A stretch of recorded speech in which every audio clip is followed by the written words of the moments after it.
que el jefe del Gobierno firma el decreto de disolución de las Cortes, Congreso y Senado, cuya efectividad empieza mañana, y a partir de ahí cuentan los 45 días para la celebración de las elecciones generales de este año 2015, que, como saben ustedes, es en una fecha tan entrañable como el 20 de diciembre, pues hacer un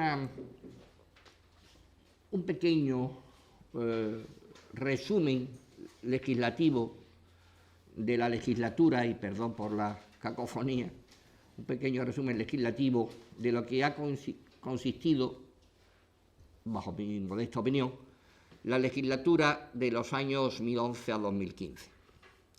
Esto no es óbice para que cuando se conozcan las candidaturas de los distintos partidos, me refiero al Partido Popular, y sepamos los candidatos que la dirección nacional, oída la dirección regional, designan para estas elecciones, pues en un sentido o en otro, quiero decir, vaya o yo o no vaya de candidato, pues haré también de forma más personal y con apreciaciones más personales el balance de lo que ha consistido esta legislatura. Pero hoy me van a permitir que haga exclusivamente una valoración muy grosso modo de lo que ha consistido esta legislatura 2011-2015. A mí me parece que la legislatura 2011-2015 ha estado marcado por una serie de hechos que yo creo que la hacen irrepetible a partir de ahora, ¿no? Yo creo que hay un antes y un después de esta legislatura que ha sido apasionante e interesante. Yo tengo por norma en política, y me ha ido razonablemente bien, de huir de los tiempos interesantes. Siempre me han horrorizado los tiempos interesantes. Prefiero los tiempos aburridos y los tiempos previsibles, que es lo que marca una democracia consolidada. Pero esta vez ha sido una legislatura, digamos que interesante. Y ha estado marcada por una serie de hechos que conviene ponerlo encima de la mesa, o como se dice ahora con bastante impropiedad, ponerlo en valor, y que son los siguientes. En primer lugar, yo creo que ha estado marcado por la crisis económica, quizás como no se conocía en la historia moderna de España, o por lo menos en los últimos 50 años. Una crisis que ha marcado todo. Ha marcado la economía de los ciudadanos, ha marcado la situación política, ha marcado el despego de los ciudadanos hacia los partidos en general. Naturalmente, el partido del Gobierno se ha llevado la peor parte, porque gobernar, pues evidentemente desgasta. Yo no estoy de acuerdo con Andreotti cuando decía que el poder desgasta, sobre todo al que no lo tiene. No, el poder desgasta a quien lo tiene. Porque cuando no se tiene el poder, las ocurrencias surgen rápidamente y las preguntas también. Y cuando se tiene hay que gobernar, y es difícil. Ha venido marcada también, y eso ha influido junto con lo otro, con episodios francamente poco presentables desde el punto de vista ético de todos o de casi todos los partidos políticos que formaban el bipartidismo clásico de la democracia española, y ha venido también marcada por los denominados partidos emergentes que, sin duda alguna, van a configurar un hemiciclo parlamentario absolutamente distinto del que mañana acaba formalmente el mismo. Ciertamente el sistema democrático español está muy asentado desde el punto de vista del bipartidismo, y va a costar trabajo de que los dos partidos políticos que han sustentado el sistema y que han tenido alternancia en el gobierno, el Partido Popular y el Partido Socialista, o si lo preferimos por el tiempo mayor que ha estado el Partido Socialista, que ha estado casi 14 años en el poder de forma seguida, y el Partido Popular, pues pese a la emergencia de estos partidos que yo le decía, a mí me parece, bajo mi modesta opinión, que va a costar trabajo el que el electorado, ese suelo electoral que tenemos los dos partidos mayoritarios, sufran menoscabo por la emergencia de esos partidos. Si sufren menoscabo es por el deterioro del poder y porque tampoco, hay que decirlo con franqueza, los partidos mayoritarios hemos estado a la altura de las circunstancias en muchas ocasiones que la nación exigía de la ejemplaridad de los servidores públicos. Pero también junto con esto ha habido una situación que también se da pocas veces, y es el relevo en la jefatura del Estado. La abdicación que también ha marcado la legislatura, también ha marcado la legislatura. La abdicación de Su Majestad el Rey, don Juan Carlos I, y la transmisión de poderes con la proclamación del nuevo jefe del Estado, pues no cabe la menor duda que del discurso que dio el rey don Felipe VI en el acto de la proclamación como rey de España, pues ya marcó las líneas maestras que los nuevos tiempos, como se dice ahora, encarnan.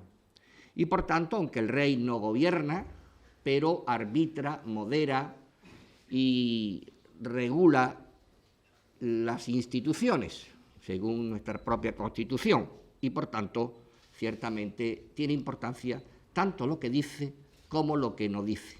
El otro día hizo un muy brillante discurso en Oviedo a consecuencia con ocasión, de los premios Príncipes de Asturias, que está en la mente de todos y que yo por economía procesal pues no voy a hacer mención a él, pero que está ahí. También ha venido marcada, decía, y volviendo al principio, yo creo que por un hecho fundamental, que hay que encararlo con toda la capacidad, porque los legisladores estamos, pues aunque somos representantes de una circunscripción en concreta, somos representantes de todo el pueblo español. Y podemos, porque la soberanía nacional reside en el pueblo español, en todo el pueblo español.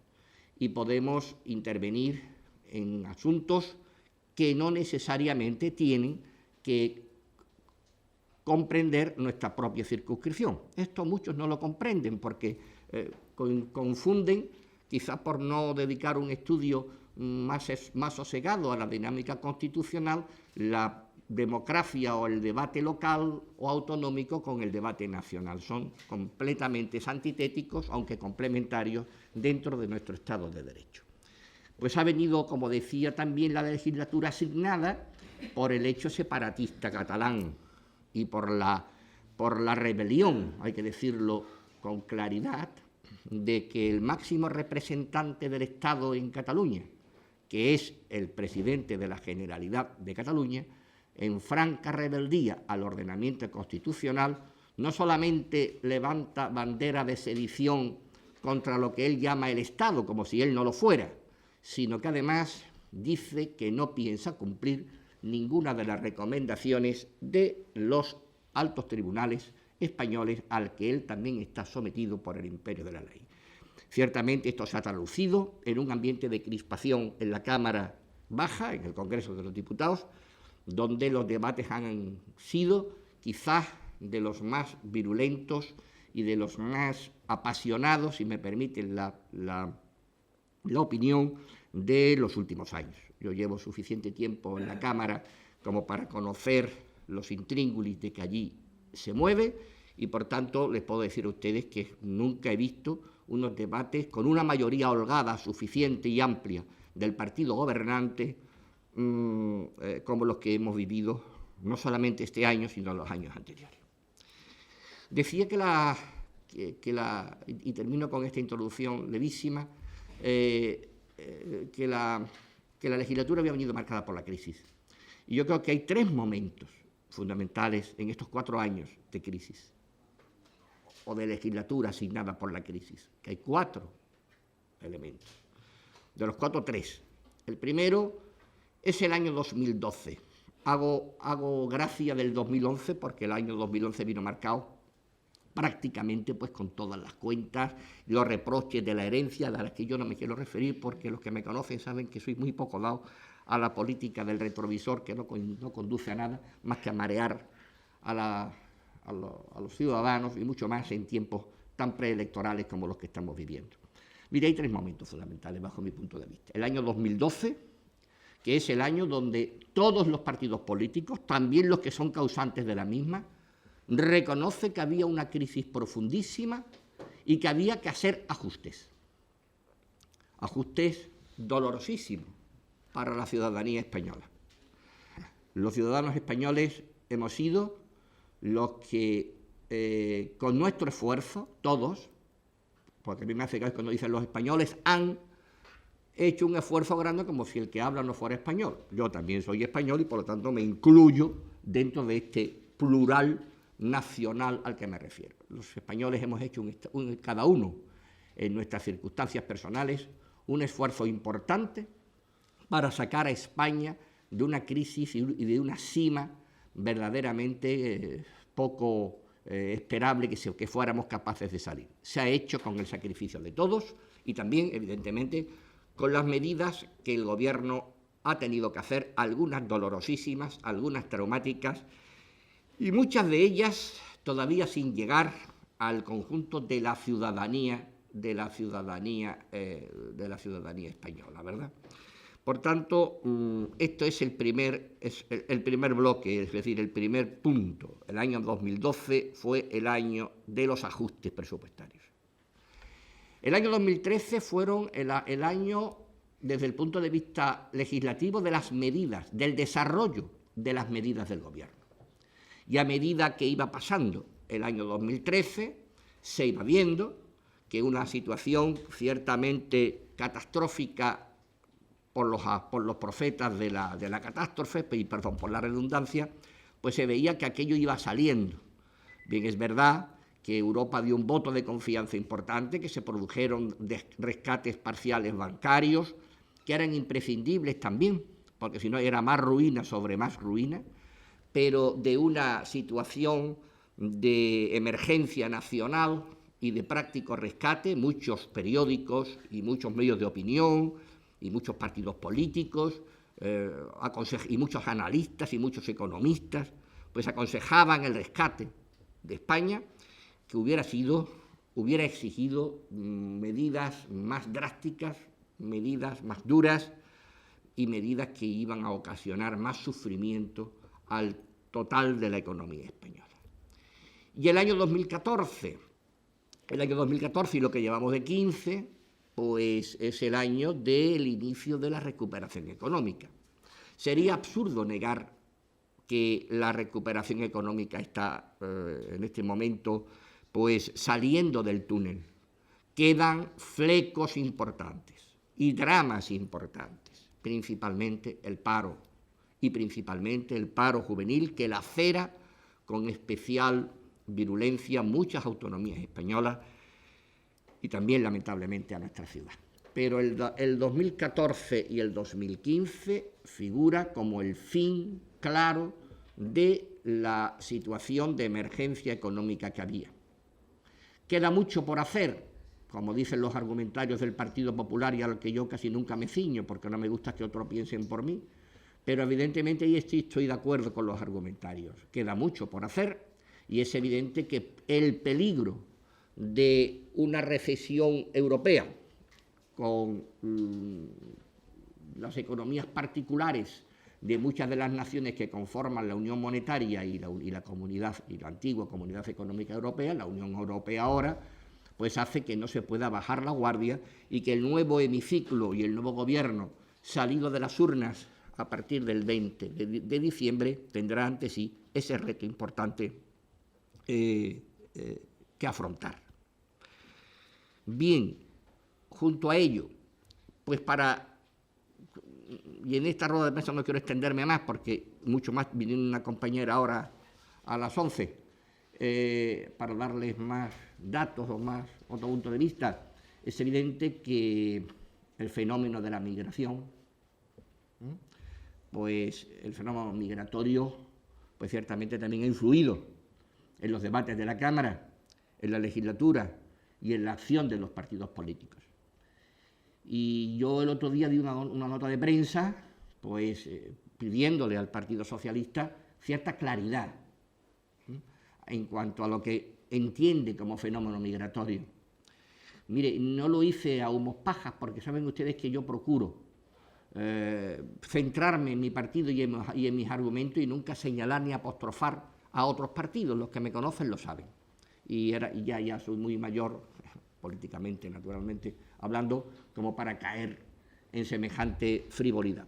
Pero es que cuando uno ha tenido debates con el Partido Socialista, yo tengo aquí un debate de la Comisión de Interior del año 2005, que si quieren ustedes, porque yo pedí la comparecencia del secretario de Estado, que entonces era el señor Ignacio Camacho, y tuve un debate muy interesante con el señor secretario de Estado y con el entonces portavoz de Interior, el señor don Antonio Hernando Vera, del Partido Socialista. Lo tengo aquí íntegro en el debate de sesiones. El que esté interesado, nada más que me tiene que dar el correo y yo se lo mando. O los servicios de la Cámara, perdón, de la Cámara, digo, del partido, lo rebota y lo tienen ustedes y lo leen. Y verán ustedes que es una contradicción entre sus propios términos lo que defendían en el 2005, ya hace 10 años. Bien, es verdad que en 10 años evolucionamos todos, pero bueno, hay cosas que no se pueden evolucionar, que es la posición ante términos de Estado, como se dice. Bueno, cuando yo leía, porque yo cuando estoy en horas bajas, de aburrimiento me refiero, voy a las hemerotecas y ahí las hemerotecas a veces son crueles, ¿no? Sobre todo las del Congreso de los Diputados. Y entonces me dediqué la tarde del sábado y del domingo a leer ese debate, un debate muy interesante, no porque lo protagonizara yo entre otros oradores, pero había el señor Olavarría, estaba el señor Hernando Vera, que es un magnífico parlamentario, con independencia de las antípodas ideológicas en las que nos movemos, y otros muchos más, que pusieron con claridad y rotundidad al señor Camacho. Lo que pasa es que entonces el señor Hernando Vera y el señor Camacho estaban en el poder, estaban en el gobierno. Eso fue el 29 de septiembre del 2005. Hacía prácticamente un año y un poquito más que el PSOE había ganado las elecciones del 2004. Y las cosas se ven de otra manera. El que tenga interés en saberlo, yo con muchísimo gusto le reboto, y perdón por la expresión, pero no me sale otra, a su correo electrónico el debate entero y tendrán idea de las evoluciones y lo que se dice en un momento y lo que después se dice en otro. Por último, me parece que voy en hora, ¿no, Ventura? Sí, ¿no? Sí, bueno, por último, yo me siento especialmente, sinceramente, satisfecho de haber participado como diputado nacional en la elaboración de 100 leyes que son las 100 leyes más representativas de esta 10ª legislatura constitucional y que abarcan todos los campos, desde el campo del empleo hasta el campo de las políticas sociales, del bienestar social. Y cuando se acusa, y me voy a referir solamente a esto de pasada con 4 líneas, porque ya digo que tendremos ocasión, si Dios quiere, de tener otro encuentro cuando llegue la hora de hacer el balance ya personal y global de la legislatura, de esta legislatura y de otras muchas legislaturas, pero de esta principalmente. Me voy a centrar solamente en 3 minutos que creo que me quedan en un aspecto principal de que se le ha acusado al Gobierno de que es insensible a las políticas sociales. Y eso, por decirlo con cortesía parlamentaria, no es exactamente así. Y cuando en el Congreso se dice que no es exactamente así, se quiere decir que es mentira. Pero por utilizar el lenguaje parlamentario diré que no es exactamente así. Y no es exactamente así porque la reforma en política social del Gobierno ha fortalecido y ha mejorado nuestro sistema del bienestar. Yo sé que la izquierda se quiere hacer bandera y quiere hacerse del monopolio del estado del bienestar, del sistema del bienestar, diría yo. Pero no es así. Y lo ha hecho un gobierno del Partido Popular. Porque los pensionistas nunca más van a ver congeladas sus pensiones. Primero porque vienen ya modificadas y controladas y diagnosticadas, y permítanme la expresión, por ley. Antes estaban en los presupuestos generales del Estado, y unas veces venía y otras veces no venía. Y había una ley verdaderamente perversa, que era la ley de acompañamiento de los presupuestos generales del Estado, donde era una especie de melé, una especie de batiburrillo legal, donde si se le olvidaba al probo ministro de Hacienda incluir el tanto por ciento de revalorización de las pensiones, pues las pensiones no se revalorizaban. Y había que hacerla de forma extrapresupuestaria después de durísimos debates, pasado ya el año presupuestario, con el correspondiente déficit para los pensionistas, que eran las clases que son las clases más vulneradas, más vulnerables de nuestra nación. Decía que los pensionistas nunca más van a volver a ver congeladas sus pensiones. ¿Por qué? Porque ahora, por ley, y yo no sé cómo nos explica esto con mayor claridad por mi partido, porque ahora se revaloriza por ley cada año. Es que cada año se revaloriza por ley. Mucho o poco regular según las circunstancias económicas, pero se revaloriza por ley. Y esto hay que decirlo, pero hay que decirlo con claridad. Si vamos a empezar aquí a hablar con un pregón de Semana Santa para decir eso tan sencillo, pues entonces no nos entendemos. Y se lo digo yo, que he dado muchos pregones de Semana Santa. Está revalorizada por ley. Por primera vez también, el tercer sector social cuenta con un marco normativo que reconoce la mayor red, la principal red de protección social, y se mejora la situación de los voluntarios. El tercer sector social son los que no tienen ninguna pensión, ningún acuerdo, ningún tipo de aplicación presupuestaria. El voluntariado, que cada vez va teniendo en nuestra nación mayor fortaleza, gracias a Dios, y mayor cohesión. También se han adoptado una serie de reformas para garantizar la sanidad pública. Hay que decirlo también. Hay que decirlo también. La sanidad en España pública es universal, es gratuita, es sostenible, reconociendo el derecho sanitario a 800.000 personas que hasta entonces se hallaban excluidas.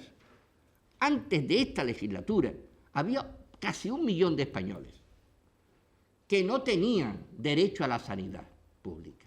Y eso es por forma y por gestión del Partido Popular, teniendo en cuenta el mayor consenso posible parlamentario. También hay que decirlo. Y también, y termino, se ha reformado otro tema que el Partido Popular está siendo atacado, y yo entiendo que hace falta mayor contundencia en la réplica. Yo no estoy diciendo que los portavoces, me estoy refiriendo a los portavoces nacionales, Dios me libre de tocar a los locales, por Dios, pero hace falta más contundencia en la respuesta, porque se ha reformado el sistema educativo, aunque a última hora se ha habido ahí su cierto regateo, ¿verdad?, pero se ha reformado el sistema educativo a través de la promoción del esfuerzo, del mérito, de la excelencia, de la responsabilidad y el respeto a los docentes. Y de esto doy fe de lo que digo, porque la primera proposición no de ley que yo presenté en el Parlamento, dedicado al Ministerio de Educación, siendo ministro de Educación el señor Rajoy, ya hace tanto tiempo de eso que casi nadie se acuerda que el señor Rajoy ha sido ministro de Educación, el señor Rajoy ha sido 5 veces ministro, de muchas carteras, entre ellas Educación. Era para que se les reconociera a los docentes y a los médicos la capacidad y la cualidad de autoridad pública para evitar las agresiones que ya empezaban a aflorar, estoy hablando de los años 97 y 98 del siglo pasado, empezaban ya a aflorar en las escuelas por los padres e inclusive por los niños. ¿Y saben ustedes cuál fue la respuesta de los partidos de la oposición, principalmente del Partido Socialista? Se rieron de mí. Poco menos que yo era un enajenado mental, que cómo era posible que se hiciera aquello. Bueno, después de mucha insistencia de otros compañeros también, de muchos compañeros del Grupo Popular, del gobierno también de la ciudad, porque también en el ámbito local, pese a no tener transferencias en educación, el gobierno lo ha hecho. Los docentes tienen ahora una capacidad legal, y los médicos también, para generar el respeto motu propio o con sanciones, para que la clase docente, los maestros, los que dedican abnegadamente a la enseñanza, tengan al menos el reconocimiento social que merecen. Y desde luego hay una cosa que estaba ahí muerta, que estaba con un vacío legal importantísimo, que era el de la formación profesional. La formación profesional era algo que tocarlo siquiera era anatema. Bueno, pues el Partido Popular ha hecho en esta legislatura un esfuerzo importantísimo, económico y presupuestario. Bien, es verdad, hay que decirlo todo, no me gusta decir medias verdades. Aprovechando la leve bonanza económica y las capacidades que se tienen de abrir más los presupuestos, de dotar a la formación profesional para que los jóvenes tengan mayores oportunidades de futuro. Me he ceñido este capítulo solo, pero hay 100 leyes más que abarcan todos los capítulos, de los cuales yo me siento enormemente satisfecho de haber contribuido en mi modesta capacidad de diputado por la ciudad de Melilla y vicepresidente de la Comisión Especial para el Estudio del Problema de la Droga y miembro de la Comisión de Defensa, de Exteriores y de Sanidad, de haber posibilitado que esta legislatura sea una legislatura, pese a todos los inconvenientes, prolífica en leyes, que se ha hecho algo, que se ha hecho importantemente y que se sale un poco al paso también de que los diputados y los senadores vivimos un poco alejados del común de los ciudadanos. Ha funcionado también la oficina parlamentaria en este partido, que ha sido pionero desde el año 96 de tener una oficina parlamentaria donde los parlamentarios atendemos a los ciudadanos que lo precisen, unas veces con temas parlamentarios y otras veces con temas personales, locales, de angustias económicas, etcétera, y que este año pues ha sido especialmente virulento, especialmente llamativo por la situación, este año no, pero el año anterior, pues evidentemente por la situación de crisis ha sido especialmente llamativo el número de ciudadanos que han venido. Muy bien, pues yo me pongo a su disposición para que de este tema y de cualquier otro tema que yo por mi torpeza no haya sabido capaz de explicar con suficiencia, pues yo si soy capaz, pues responderé hasta donde pueda y sepa, y quedamos emplazados, y permítanme un poco la expresión de emplazamiento, quedamos citados, para que cuando, ya decía, la legislatura se encare ya con nombres, apellidos, domicilio y número de teléfono, pues hacer un balance o bien final o bien continuado para la próxima legislatura 2015-2019, que se presenta, pues yo espero que si no apasionante, porque saben ustedes que a mí, ya lo dije al principio, los términos apasionante, interesante en política me horrorizan, pero así con la normalidad que la democracia española pues tiene que ser como tiene que ser, previsible, ordenada, dentro de un marco normativo y al alcance legal de todos.